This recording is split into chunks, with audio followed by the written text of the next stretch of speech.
Welcome to the recessed regular meeting of the Pascagoula City Council. Today is September 20th, 2022, and the time is now 6 p.m.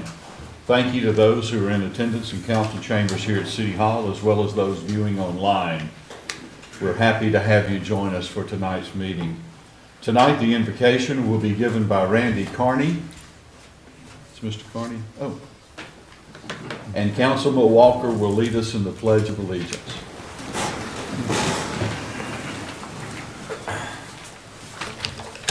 Will you bow your head as I pray?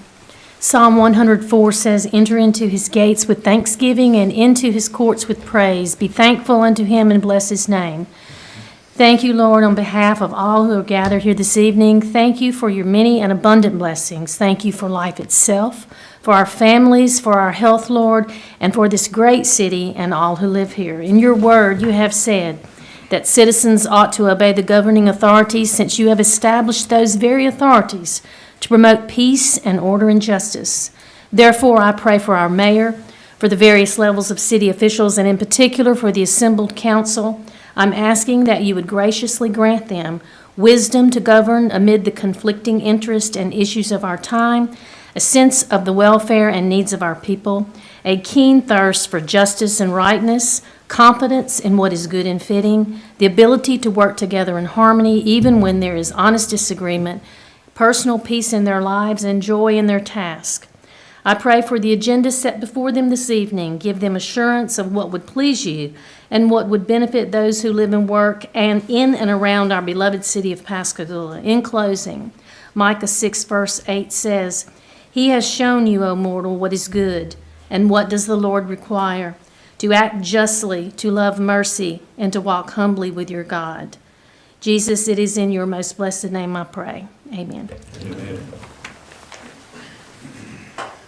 I pledge allegiance to the flag of the United States of America and to the republic for which it stands, one nation, under God, indivisible, with liberty and justice for all. Thank you. You may be seated. Gentlemen, you have before you the agenda for tonight's meeting. Are there any amendments to the agenda?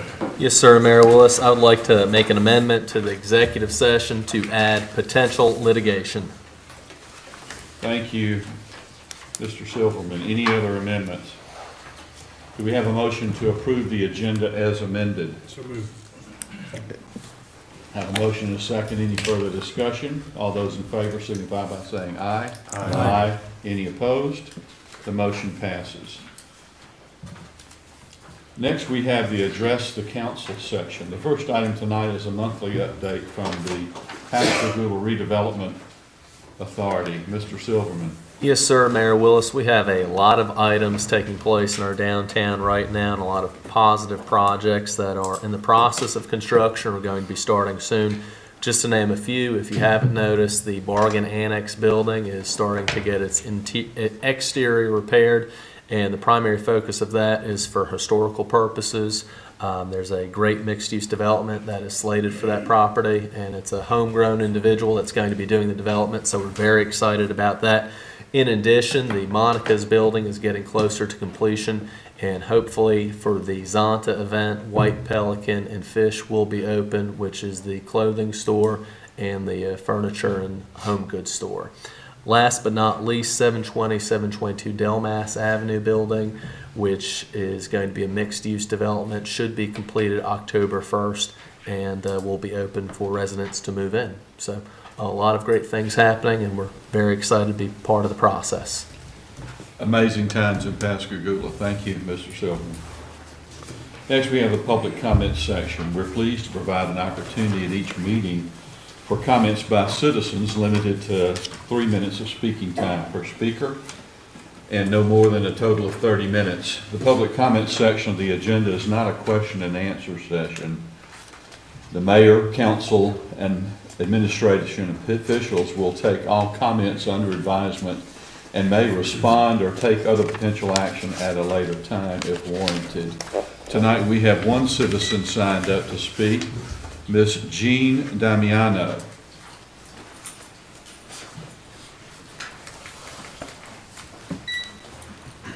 Good evening. I wanted to thank the city Last month, our boiler at the Jackson George Regional Library, Pascagoula Public Library, went out. And it was, even though summer, it was freezing in the building. But thanks to working with Mr. Silverman and the city, we were able to get that boiler fixed last week. And now the Pascagoula Public Library is comfortable. It's a comfortable environment to work in.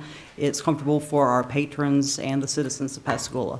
So I just wanted to express my thanks for working with Tom Wilson, the facilities manager, myself, and the city. Thank you for your support and cooperation, as always. Thank you. Next, we have a public hearing on the special use permit and variance. Mr. Church, the floor is yours. Thank you, Mayor.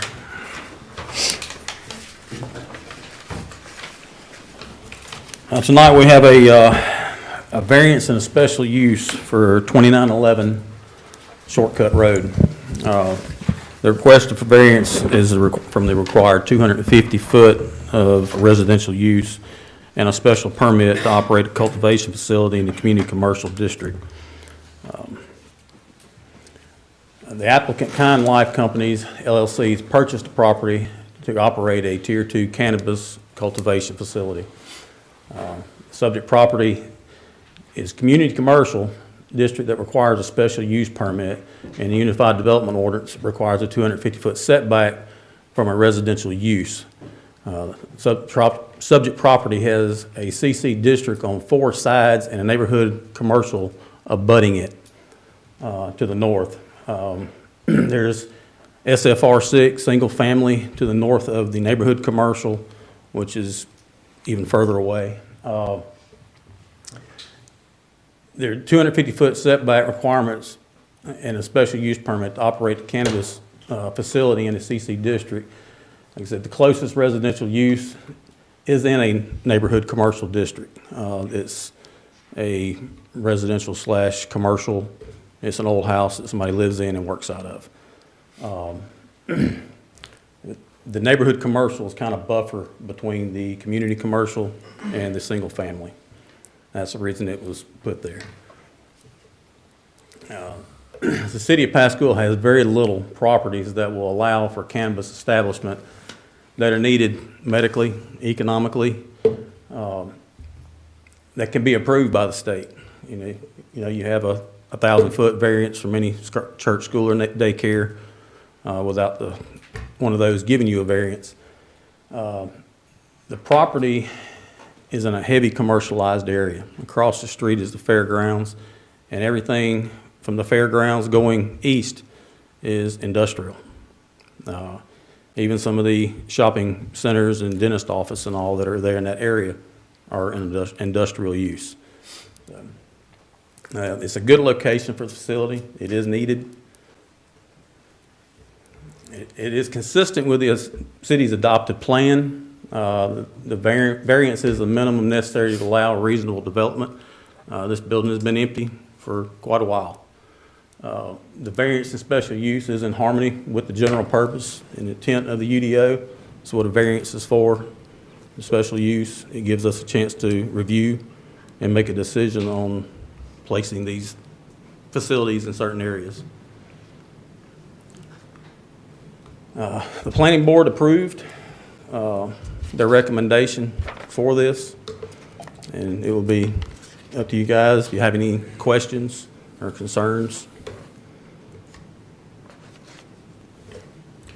Is there anyone present to speak for or against this request for a special use permit and variance at 2911 Shortcut Road? Seeing none, is there a motion to adopt the resolution granting a special use permit and variance? Motion. Second.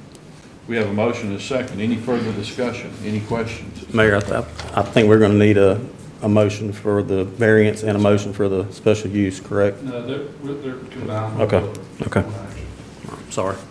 So the 250-foot setback, how close, what is the? There, from the neighborhood commercial, the nearest building that someone lives in is roughly 85 feet. And it's kind of catty-cornered from the north corner of the property. The building sits at the south end of the property, and there's a large area between there. Okay. But you have to go from corner to corner. So it's property line to property line? Right, so there's 85 feet between the north property line and the south property line of the nearest residential use. And has anyone spoken to that homeowner? Letters were sent to all those owners, and there was no feedback on that. We did have one person come to the planning board meeting that was against it. I don't think she understood everything after she was, I guess, explained the facility being a secure facility. There's not people coming in and out. This is a secure facility that's employees only. So you're going to have employees, a truck picking stuff up and going out. So that's, she's not here tonight. We haven't heard from anyone else. It seems to be everybody is in favor. What street is that on? The Property owner. property owner is in between the Shortcut Road and Andrew. And then the property that nearest residential property or residential use is on the north side of Andrew. So if the property owners around there have no issue with it, I don't see a problem with it. I mean, it's years and years ago, there was more residential in that area. And over the years, the residential has turned more commercial. Excuse me. Some of them still live there. There's a couple houses there.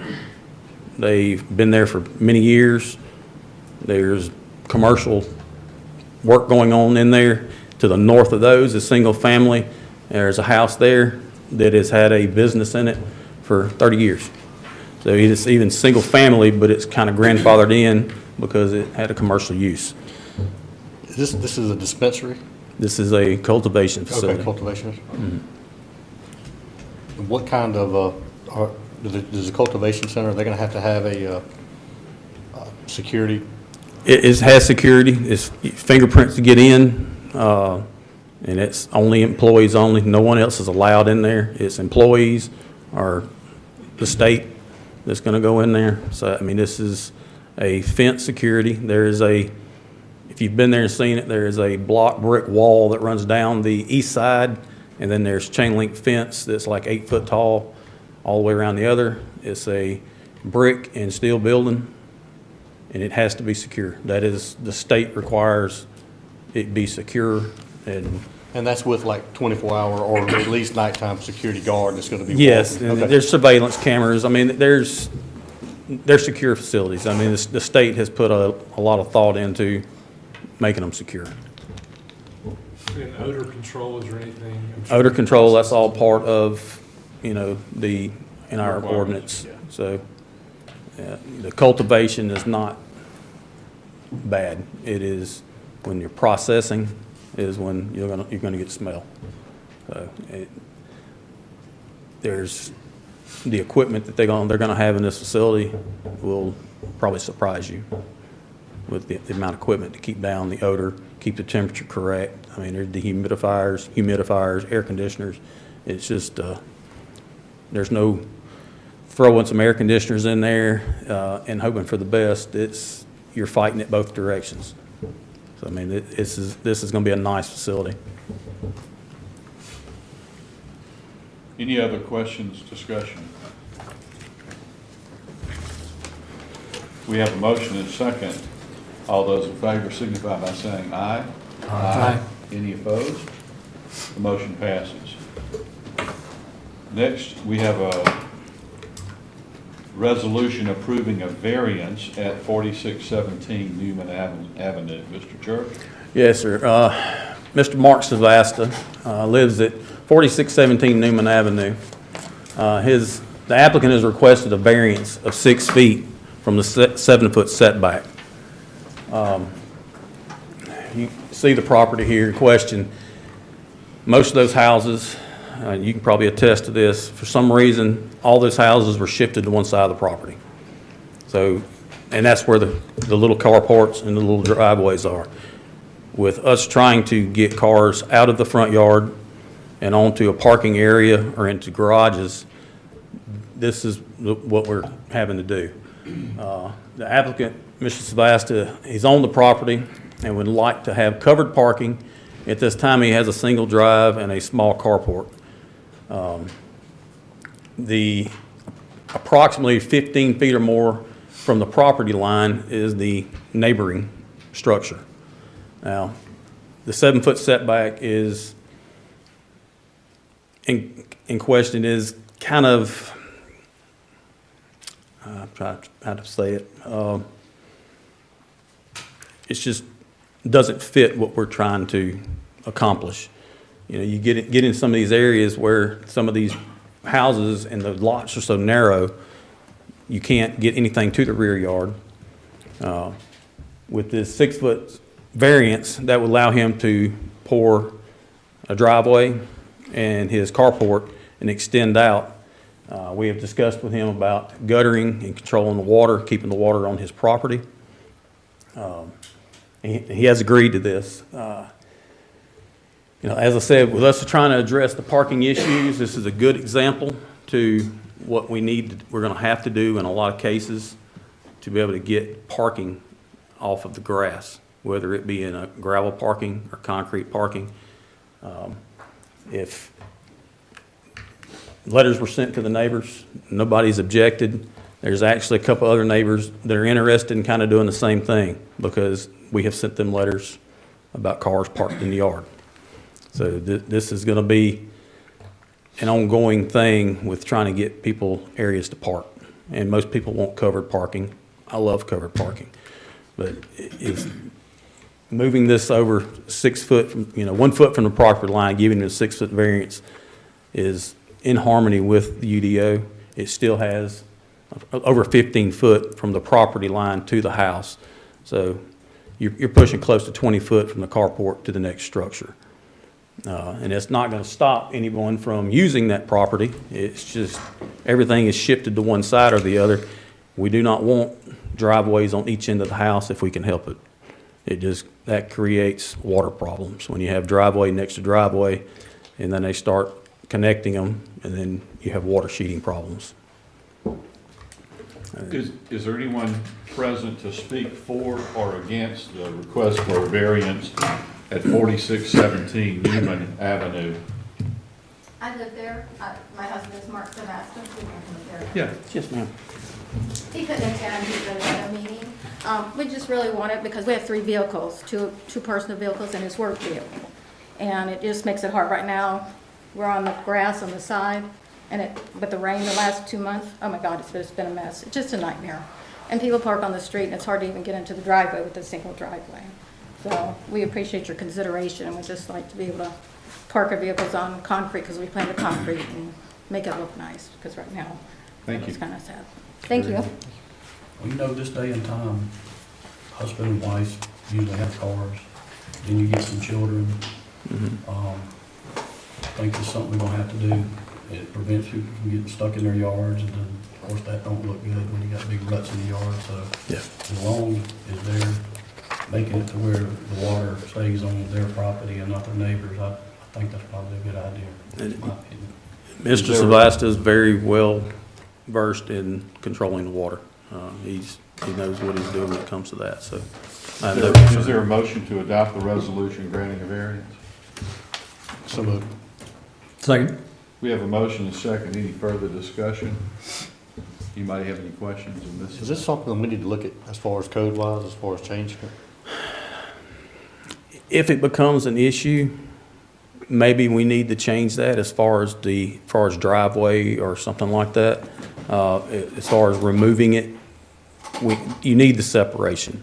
Don't get me wrong, but the separation is normally from a structured wall, and that's what you want. Lots in Pascagoula, like I said, very narrow. And the older the lot is, the older the home, the more narrow the lot is. The shotgun style houses. This is going to be something we're going to see more of. I'm just not sure how vastly it's going to hit us, but we're going to have to start giving, whether some of them may be that they're going to have to do gravel because of the way properties are flowing. You can't put concrete and control the water. This one you can. There is already a drainage area there. It's going to be a simple fix. And we're working on the drain at the street. But some of them are going to have to be gravel to go beside, because you got some of these guys that have boats, they need to be in the rear yard. So we're going to have to do some gravel drives, maybe concrete if it works. But it's going to be something that's going to gradually get more and more. And I guess we can address that when the time comes, but until we know how many. Any further discussion, questions, anyone? We have a motion and a second. All those in favor signify by saying aye. Aye. All opposed? The motion passes. Thank you, Mr. Church. Thank you. Next, we have the consent agenda. Does any member of the council have any questions on the items on the consent agenda? Do we have a motion to approve the items on the consent agenda? So moved. Second. A motion and a second. Any further discussion? All those in favor signify by saying aye. Aye. All opposed? The motion passes.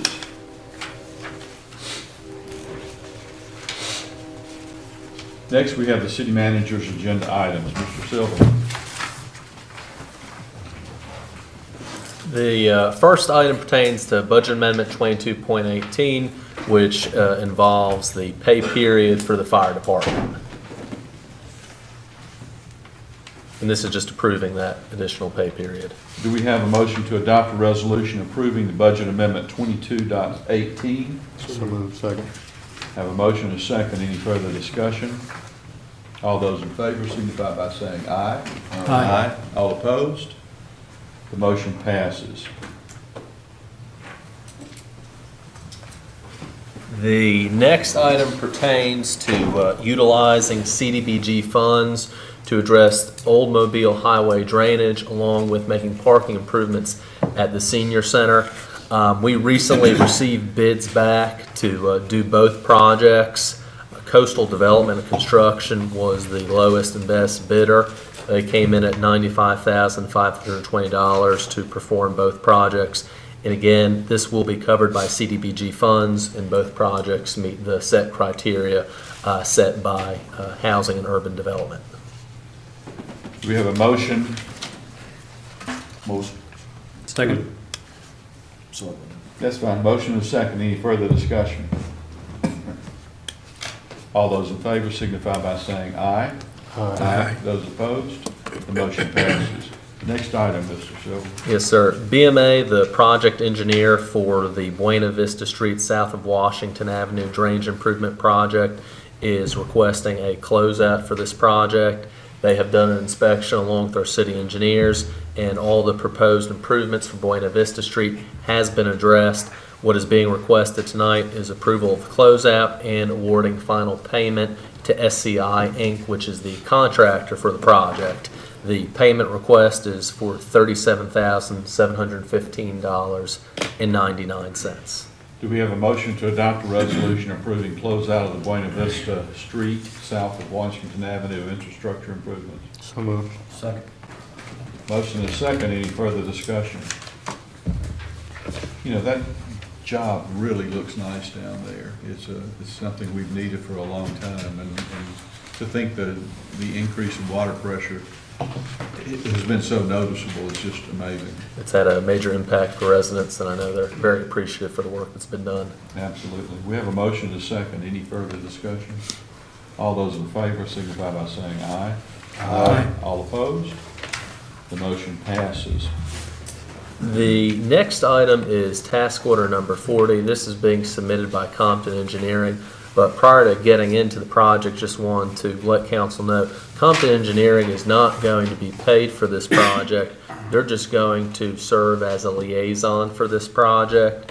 Consult MIS is seeking to be retained for this project, primarily because the accounting department has been having some severe moisture intrusion issues at City Hall, and we're just trying to figure out a way to remedy this problem. We've had our city engineer out there, we've had our public works department out to try to figure out what is causing the current moisture intrusion at the accounting department, and still we're unable to determine what the appropriate approach is to get this matter repaired. That's why we've reached out to Consult MIS to provide an assessment. As you'll see, the lump sum fee from Consult MIS is $2,800, and there will be a miscellaneous consulting fee for $175 per hour, and a lift rental invoice at cost plus 10%. And again, we've looked at a variety of options and just have not been able to identify what the true cause is. And hopefully with this firm, since they work a lot in moisture intrusion projects, they'll be able to narrow down what the issue is and eliminate any future instances where we have issues with rainwater getting into our accounting department. Do we have a motion to adopt a resolution approving task order 40? Motion. Do we have a motion and a second? Any further discussion? Any questions? Mr. Clemens? Is it a roof issue or? Kind of falls under all of the above. I mean, we know the roof probably needs replacing, but where they're getting water, the floor's getting wet, and there's no visible water coming down the wall or through the ceiling, so. Considerably above grade too, right? So What's that? we're above grade 20, right? Yeah, and actually, that back parking lot, there was some grade issues with the ground coming up above the slab level. So we knocked that down. We got Public Works to come in and they kind of regraded that. But, you know, there's no visible entry point of the water, so we don't know if it's maybe coming down the wall. And I think this is all masonry, you know, exterior, so. So it's probably hollow, so it could be coming down the wall where it's stacking up behind the parapet, or it could be coming up, you know, from the ground, because there's one corner left where the generator's at that the grade right there is, you know, really, you don't have good positive drainage, and there's actually, the mechanical room in this building is about 2 foot below grade. But going in it, there's a sump system in it, but I went in there maybe 2 or 3 days after a pretty heavy rain, and there was no water in that room. So now the sump may have done its job and it had already dried up, but so it's just really hard to tell where it's coming from. I think they use, they have some thermal imaging equipment that they can look at that back wall, I think, and try to detect if there's any moisture, you know, in that wall. It should still show up if it's impregnated in the masonry unit. So, and then of course, I mean, this is their specialty, so we thought it was a good idea to, before we started trying to put in French drains or just carte blanche go replace an entire roof, you know, we thought it'd be better to try to pinpoint and isolate what it is, yeah. Any other questions? We have a motion and a second. All those in favor signify by saying aye. Aye. Those opposed? Motion passes. Yes, sir. The last item pertains to River Park Pier improvements. Approximately 2 years ago, Hurricane Zeta damaged River Park Pier, approximately damaging about 20% of the pier. What we're requesting tonight is to have a contractor make the necessary improvements to the pier that was damaged by Hurricane Zeta. We received 4 bids for this project. Originally, J. Bearden Construction submitted the lowest bid, but upon further review by BMA, that's serving as the project engineer, they incorrectly priced materials, and they are actually requesting dismissal of their own bid. So the second lowest bidder is J.E. Voorhees, Inc., and their bid was for $213,213. And we're recommending at this time that we proceed with J.E. Voorhees to work on fixing River Park Pier. And the project engineer on this is BMA, and they are in support of that recommendation. Do we have a motion to adopt a resolution approving River Park Pier improvements bid to J.E. Voorhees Incorporated? So moved. Second. There's a motion and a second. Any further discussion? All those in favor signify by saying aye. Aye. Those opposed? Motion passes. Next, we have the city attorney's agenda items. Mr. Moore. Just one item tonight. This is a bond resolution for a TIF bond for the LaFontaine project. The prior council approved this project, maybe the council before that. It's been several years for the LaFontaine development project. the council told the developer they would attempt to sell these bonds. They haven't sold for several years, but finally a purchaser has been identified. So the next step would be to adopt this resolution. We have our bond counsel and financial advisor here to address any questions that the city council has. Thank you, Michael. I'll just tell you what the bond resolution does first, and, you know, we'll answer any questions, and let Jason Thomas with Municipal Advisors explain the deal that we got with Hancock Whitney. So you've got a bond resolution in front of you that authorizes the issuance of up to $669,000, $669,770,000, okay? This, for this Lafanian TIF project. Now, this, in 2011, the council approved this TIF plan, and this is for the Hilton Garden Inn, the Hardys, there's the McAllisters, and there's one more thing, and I can't remember what it is. I was thinking there was one more thing, but it's a TIF district right there. It's about 5 or 6 parcels of land, okay? The TIF plan authorizes the city to issue bonds and reimburse the developer for its cost for certain improvements up to an amount of $1.365 million, okay? Now, to do that, you can secure those bonds and you size those bonds based on 50% of the sales tax and 100% of the ad valorem tax increment that project generates. So you're paying for the bonds based on the taxes that they generate, okay? And Jason has done the calculations and it looks like up to $670,000, let's call it, okay? So having said that, these bonds, this resolution authorizes the issuance of these bonds for a term not to exceed 15 years up to that amount. It also authorizes the sale of the bonds to Hancock Whitney Bank. It authorizes a debt service reserve fund. So you take a portion of the proceeds and you put them in an account that in the event that the tax increment does not cover the bond payment, the debt service reserve fund will be drawn on, okay? Let me say this. The city has no authority to pay for these bonds but with that tax increment. Okay, and Hancock Whitney, everybody understands that, okay? You don't put on a tax for this. This is not a general obligation bond. This is a limited obligation bond based on the taxes in that district. So because of that, you've got this debt service reserve fund. Now, the banks required that the developers guarantee that reserve fund. So if there's a draw on the reserve fund, the developers have to pay for it. Okay, reimburse it, okay?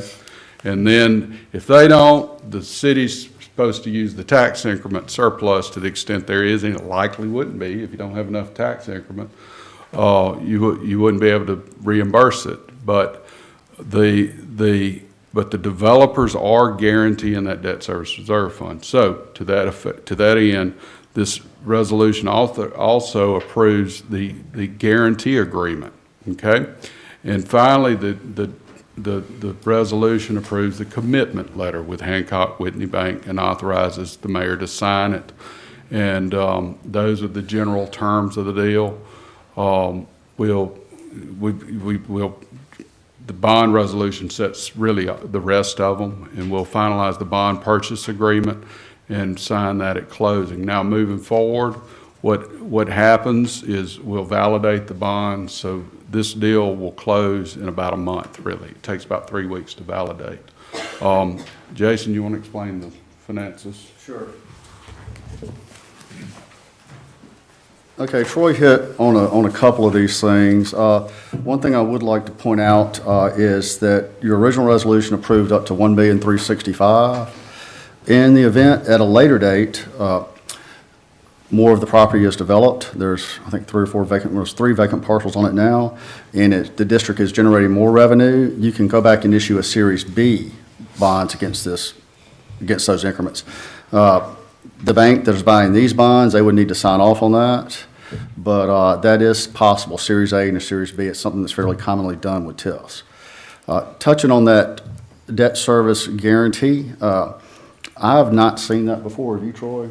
I've seen it, but and it's been threatened. This is the first one that's actually happened, okay? I mean, it's been threatened a lot, but I've seen tax guarantees on paying the difference between the tax increment and the debt service, but not a guarantee. That was a condition of the bank's proposals, though, and that is something they talked to the developers about, and the developers were agreeable to that. The debt service reserve fund is currently sized, and it'll be the size of this, is $77,000. The bank agreed to that. When I sized these, I was using your operating millage, not your total millage, but your operating millage for fiscal year 2022, which was 45.43. I know you went up on it here a couple of weeks ago, but these bonds are satisfied at sized at last year's operating millage. I do not like to go in and size it based upon the total millage, because I knew, for example, that y'all would be low on your debt service millage if some of the debt that was put on the last few years came off. So I didn't want to get into that boat. We're thinking roughly right now, I know in here in what Troy has in front of you, I think it says the 14th, but we're thinking more like the October the 25th for closing. He hit upon the fact, and it is important, that you cannot use other sources of revenue other than tax increment to pay these bonds. Most of the time that goes just fine, sometimes it does not. One thing that I believe in this resolution is the developers cannot come back and challenge the assessment that is placed on the property and cause it to not meet the minimum revenue to service the TIF bonds. Is that a fair way of saying that? Okay. Yeah, that has happened before in another part of the state. I started working with the city in 2018. This was the last thing the prior council asked me to work on.